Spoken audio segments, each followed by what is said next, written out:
Yo guys, today we're going to watch a super video from 1 year ago. Like it's been a while. This one, which one? January 1. What the heck? It's New Year's. So yeah, this is about 5 meta operators that fell off, and I think I wish we have a new version of this, but most of the content of Super that is interesting to watch is kinda old. So yeah, let's watch this video. Okay.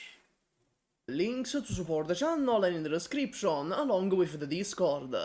So, how does an operator fall off in Arknights?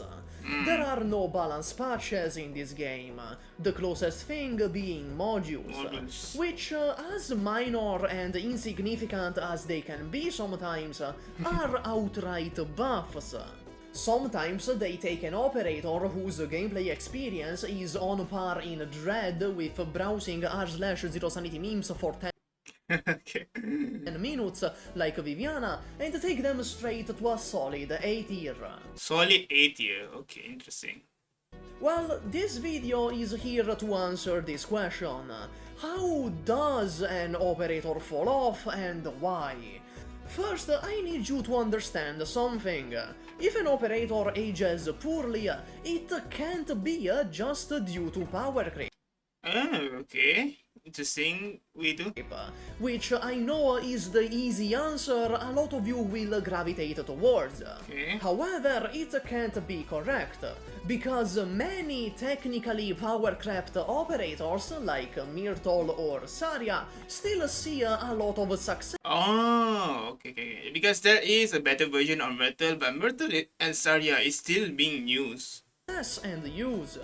This Yeah. means that their kit must have been flawed in some way all along, and the meta progressed far enough where those faults actually matter. Okay, interesting. So some of the flaw, he's saying that some of the characters are meta, but there's some flaws, and now that flaws kind of getting holding them back in the new meta, I guess. We will examine 5 operators today. Oh, this is the 5 character that he picks. Savage, I don't know, Pozenka and Siege. Same with Phantom. I thought Chen is still very strong though, I think. I think so. Isn't she still pretty strong in today's meta? From least interesting to most interesting to discuss. But first, we need to establish what falling off means. Yeah. To fall off, an operator must have been good at some point before. So Pozenka and Phantom was good before. Interesting, I didn't know that. For example, this video by the Omniblade on the same topic that released while I was working on this, so now I look like a copycat, mentions 3 days ago. Okay. Helagur, which is a very strange. Interesting. Is Helagur was ever strong? I don't think so. Choice.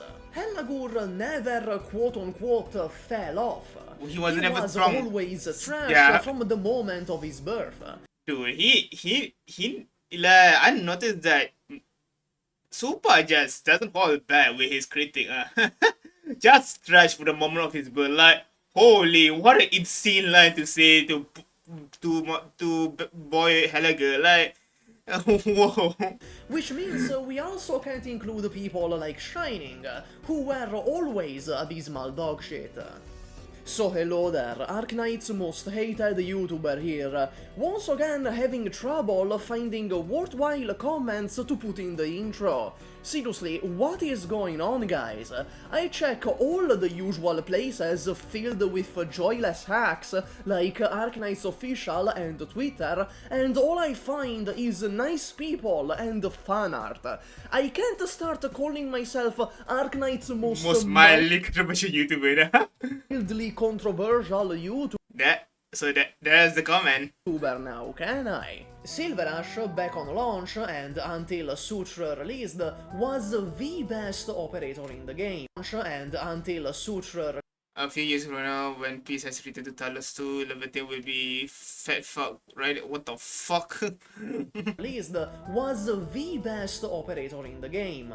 Back then, there was a running joke where the community would say Silverash dealt arts damage, because his DPS was so outrageously high compared to the stats of the poor Year 1 Reunion bastards that he seemed That's not high, what the heck? to completely ignore the fence, as he imprinted his size right That's a lot of damage, actually. into the Well, I enemy's never soul. have him. And even after Sutra Well, most characters I have, just not fully built. Like, generally, now that I have Zola, who is actually fully built, I feel like I would delete a lot of the characters there now. Silverash remained a very strong He's, like, I think the AoE is kinda insane. operator for years to come. It was only in year 4 when Moinar released that Silverash was Oh, he got power creep by Melna. Melina, I don't know how to say his name. Well, when I read them, they are kind of similar in a way. The difference is that Melnar cannot attack when he doesn't activate skill, while I was some, I think Silver Ash can. finally allowed Like, isn't Silver Ash? I forgot the name. The archetype. to go into retirement. Moinar basically is Silverash, but with better damage and better uptime. A shockingly good 40% for Wait, literally my strategy here. This is literally my strategy. Like, generally, I put Melina here during the fight. I cannot believe it.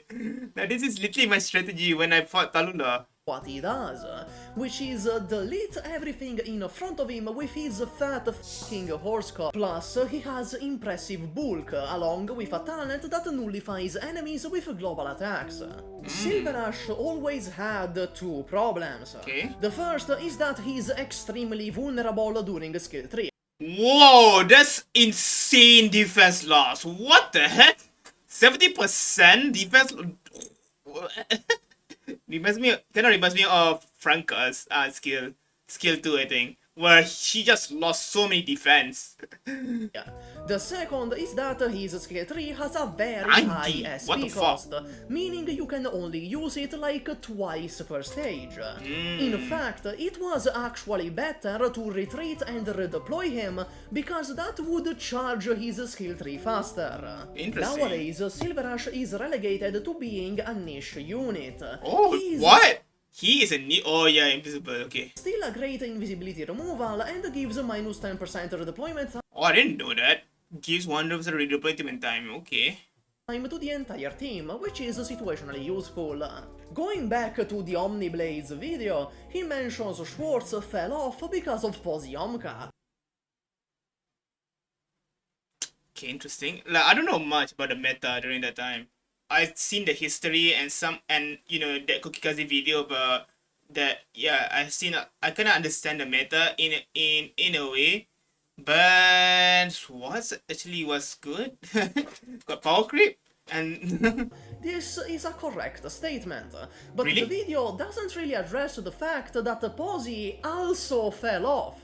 The reason why Schwartz fell out of the meta is very simple. All she does is deal damage and have gay sex with Ceylon. Whoa. There is no heterosexual explanation for this behavior, and new operators just plainly deal bigger numbers Uga Booga. Poziomka has a different problem. Her damage is actually still competitive for modern day standards. Oh, interesting. Here's a graph comparing her to Typhon. Okay, and Ray. Wait. Let me properly read this graph. Typhon and Ray. Defense and res. Okay, she is very high. What the heck? This is her DPS. Relatively, but the moment the defense and res just increase, she's cooked. Well, this one, oh no, Res is one higher. Like she's strong. I wonder why this graph is like this. Like, I don't know. she's the blue line. Posy doesn't get power crept in DPS, but rather in comfort of use. You need to place her and the typewriter in such a way where the enemy is right in front of Poziomka and right in front of the typewriter, while also putting the typewriter in one of the 4 adjacent tiles to Posy to maximize its defense shred. I'm not gonna sugarcoat it. That's why Nasty is going to be useful for, like, not that the tile can put put the typewriter, but in a way she can put the typewriter on a range tile, and then put the range the summon range tile back on the yeah like that. This is not a setup you can easily achieve very often. Putting the summon in the 4 adjacent tiles while also having them both hit the boss at the same time in Posy's front tiles is so specific I'd give up on it entirely. Compare this to someone like the previously mentioned Ray or Typhon, where they have huge ranges, can be What is that range? Typhon, where they have huge What? Holy, I didn't expect that range. ranges can be put effectively anywhere and only need the boss to step foot in the death zone to work. At one point, Poziomka really was the best DPS in the sniper class, but really? those days are long gone. Yes. I hear she's We been have a lot of strong snipers now, but even like there's a lot of strong snipers that is very interesting from what I've seen, like Lemuel, Ray, Typhon, but all of them just cannot compare to Wizard. busy facing some during sexual misconduct allegations currently. Whoa, what the fuck? 2024 really was the worst year to be a Durin, wasn't it? What? Now, if the 2 operators so far are actually still pretty decent, still okay. just outshined by better or more comfortable options, Siege is a case where she is just bad. Siege's fall-off is less the natural progression of power creep and more of a methodical and intentional murder. Given the bar to surpass Siege was so low, you needed an excavator to find it. But still, at launch, she was the de facto vanguard. Oh, really? Mainly by process of elimination. They were like, why? What kind of vanguard she is? Facto vanguard. Mainly seriously, they were like no good vanguards at launch. Okay. So there's no murder at launch or something? Process of elimination. Her main niche was being an early game DPS. You'd place her down for cheap to handle the early waves of enemies while making some DP. Then Myrtle happened. Just by virtue of existing, Myrtle completely erased the early game DPS niche. It's not a niche that is realistically worth considering anymore, because you just put down Myrtle, let her do her diabolical work of Satan, and now Wishadel is your early game DPS. This left So Siege when did Myrtle appear then? Like, it's obviously in year 1, I would assume, but interesting. Siege was the best because she's the only usable vanguard during that time. Interesting. her main niche, and then it just kept happening. A second Myrtle hit the siege towers. Okay. Then Bagpipe. Then about a dozen more better Where is it? Which one? early game lane holders. And finally Saga. Saga... Oh yeah, is Tons? Like, I don't remember if Tons has low DP. And Bagpipe is just better. Like, in terms of damage and early, like, I think she's just a better siege. is a completely unapologetic and direct power creep for Oh Siege. really? I don't know much about Saga. That's what I mean when I say it feels intentional. You can watch this video for more details, but Saga straight up has the same kit but better. And even then, Saga fell off too, which should really put into perspective the position Siege is in. But she still has One niche. Siege is the only operator that is able to ignore SP lockout. Oh. For the uninitiated, SP lockout is the state in which operators cannot gain SP, usually shown by the SP bar becoming orange. Oh, okay. Thanks to her talent, Siege ignores this. During the LS4 Slug Wave, for example, you can activate her skill tree twice in a row. Except I just lied to you. Pepe ignores it too. Okay. Yeah, not only did she steal the limited operator spot from this beautiful dark-skinned NPC goddess, Still better design. She looks cute too. Nothing wrong with her though. she also stole Siege's last remaining niche. There truly is no more place for this poor lion anymore. What about the altar? Back then, she was the number one vanguard. By but default. Nowadays, did you know I'm actually the rightful heir to the throne of Victoria? I don't want to actually be a queen, though, of course not. Just put the fries in the bag, little sis. Phantom's pronouns are they, them. What? Not because they're non-binary, but because they're literally a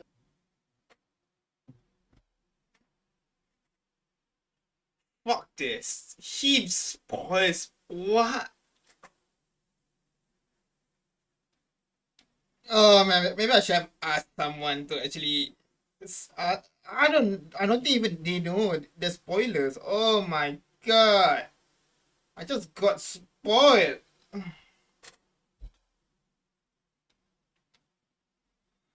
There's no point. What the heck? Dude, why? Why would you do this? What? two people, and not even that was enough to carve the slightest crumb of a niche against Texas and Yato. There are many ways in which you can explain why he fell off, but I feel the most succinct way is to put it like this. Phantom was a great addition to your team, providing heli drop damage to pick off particularly dangerous enemies, or be a very temporary lane holder. Texas She has two. She can deploy two. Okay. and Yato fundamentally change how you play the game.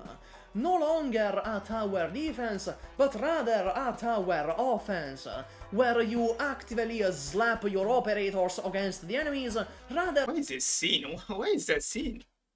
Where is this? where you Is that Amir?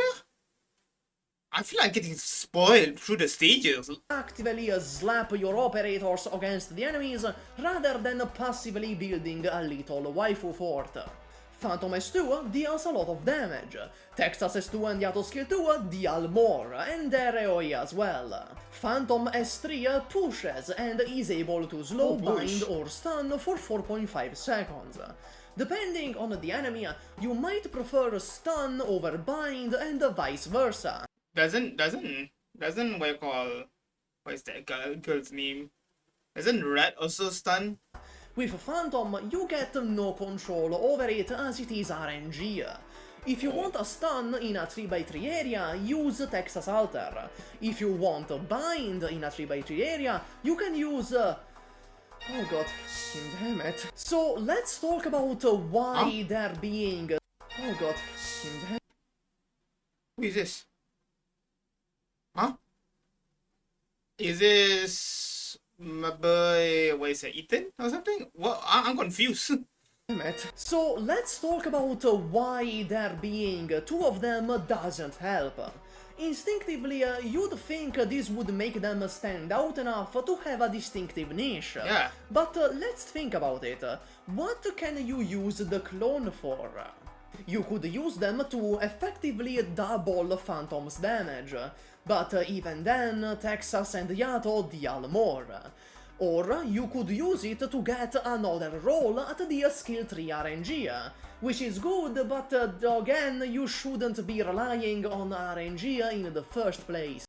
Well, if there's two places where you want to kill the enemy fast, I guess you can put Phantom there and then put... I don't know if the summon is tanky or not. If the summon is not tanky and you cannot hold a lane for a while, then I guess it's bad, but I feel like Phantom still has some usefulness with the summon.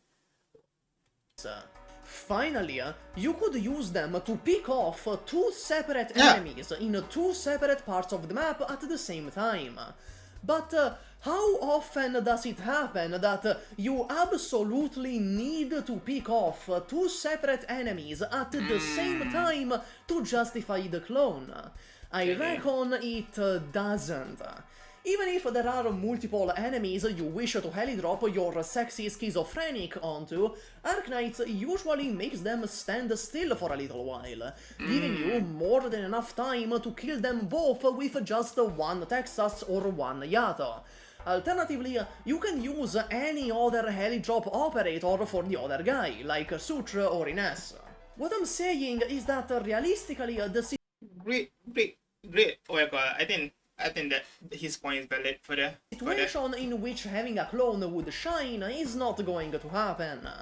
A while back, I made a top 10 best operators video, and a few comments mentioned how we've reached the point where Chum di Holunkum isn't even worth a honorable mention. And that is kind of crazy to think about. Didn't when she got released, didn't it create a lot of drama for how powerful she is, and people begin complaining about the power creep? She was one of the 4 contenders for the best operator in the game, along with Sutra, Bagpipe and Ling.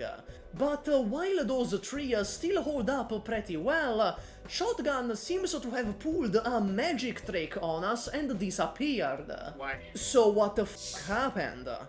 Let me repeat myself.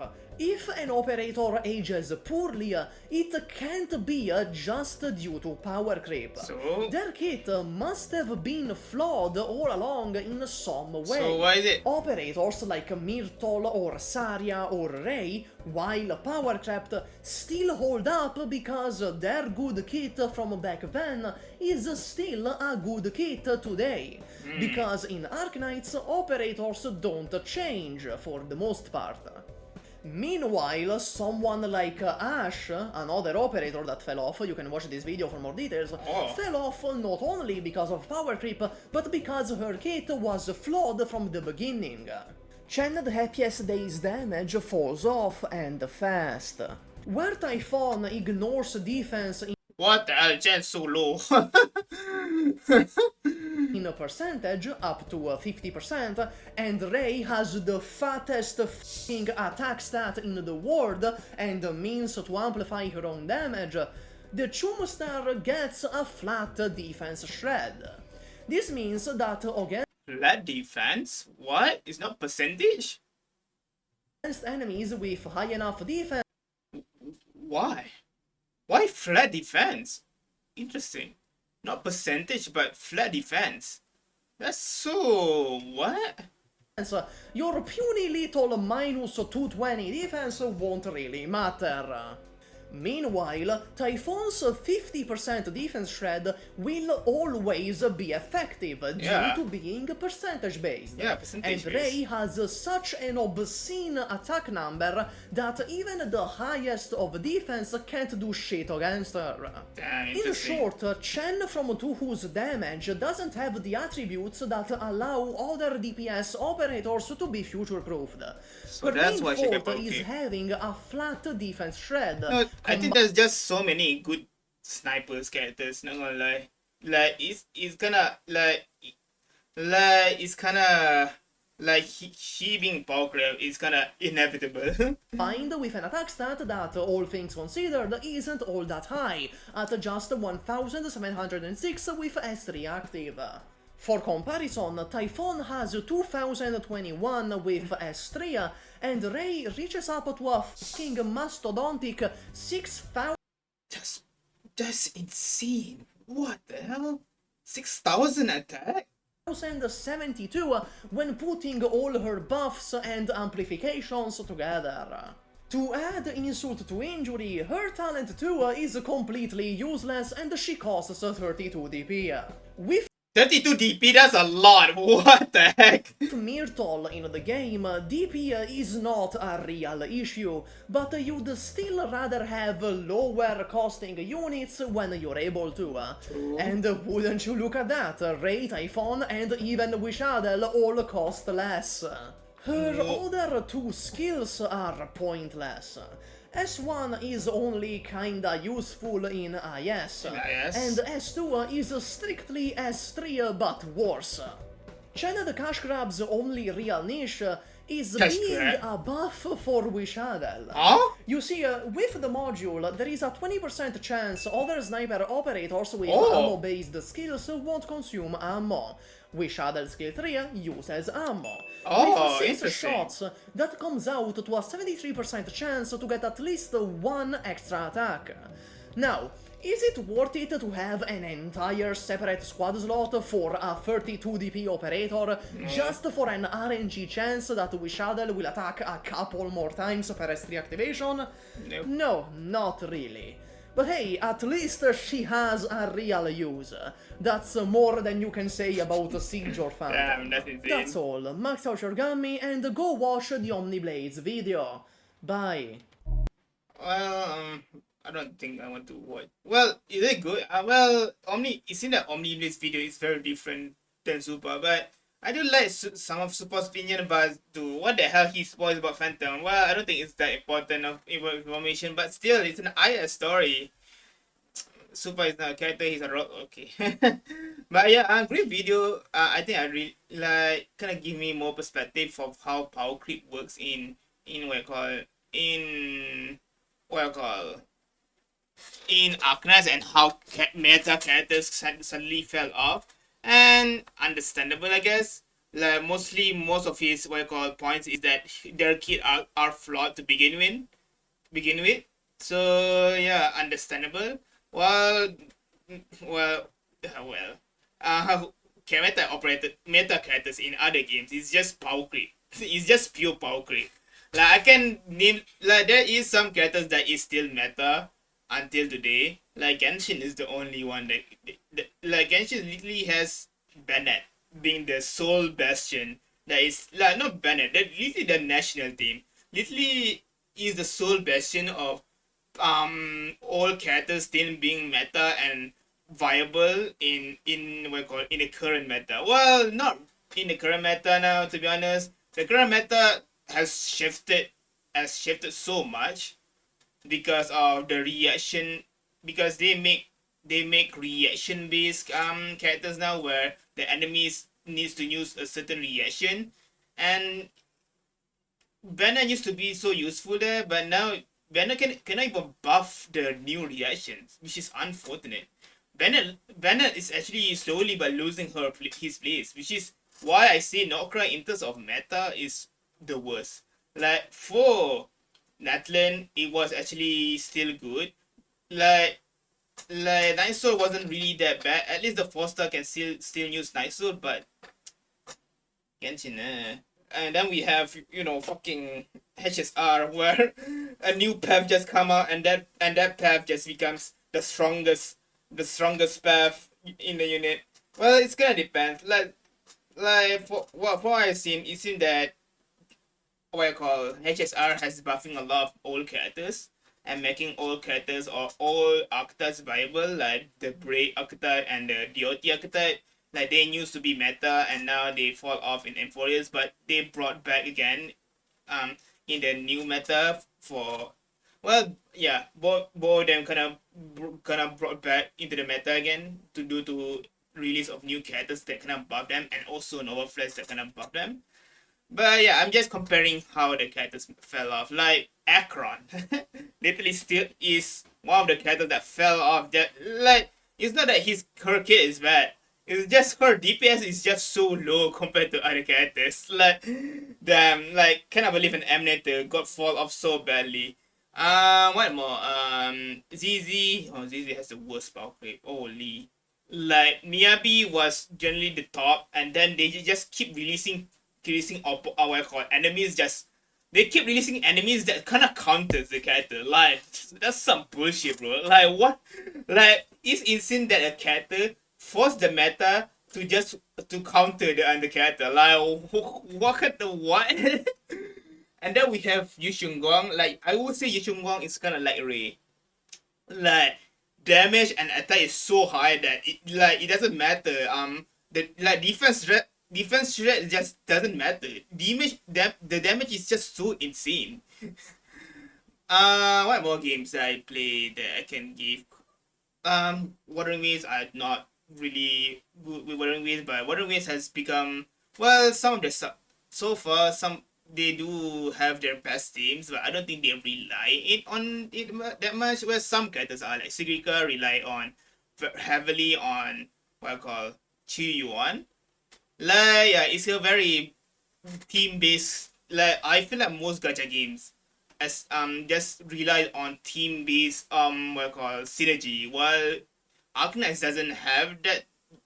Like while they still have synergies, like the reason they fell off because they don't rely on, because what I call because they don't rely on synergy. It just depends on their kit if they fell off. Like if their kit sometimes a flaw and the new characters as operators has the same kit but without the flaw, yeah, obviously it's going to get power creep, but it's kind of understandable how they power creep things. They just get rid of the flaws. While Genshin is just different.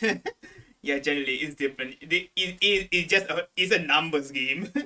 But yeah, I think that's all from me. Thank you for watching this. Enjoy, please subscribe and please share the video to see more of my content. And yeah, peace out.